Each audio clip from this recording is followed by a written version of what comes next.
อันนี้ก็จะเป็นบรรเดผังทางหล่อมก็จะดับซึกยึดอำนาจในค่ะเนาะที่เมืองในเนี่ยเขาเนี่ยจะเป็นภายโมยาเขาแล้วก็หลวนเกี้ยงเขากวนมันกวนเมืองดังเสียงมาในกลางแต่หล่อมก็จะบุกซึกยึดอำนาจในเขาที่เมืองในเนี่ยเขา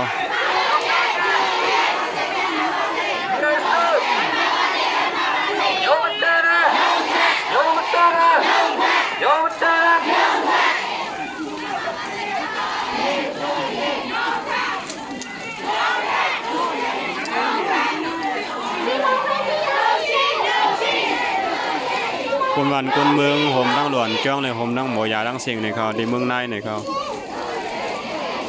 บนในกลางเติมพอเจอลองดับซึ่งมายึดอำนาจในเขาน้ำเด่นน้ำว่าค่ะ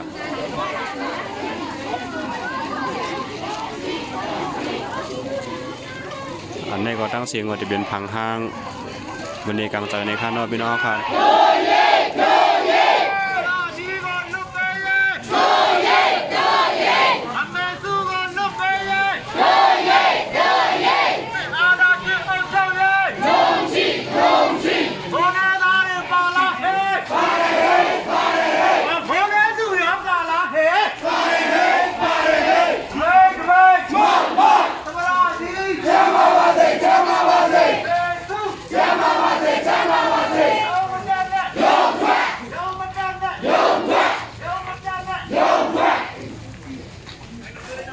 ไปค่ะพี่น้องขอน้ำได้นำว่าครับ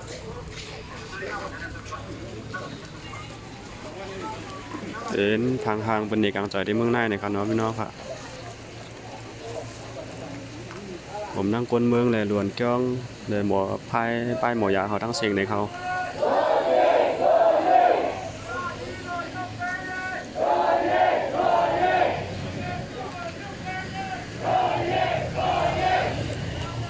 ออกค่ะลงทางได้มีจังหวะไหนครับพี่น้องเขาครับ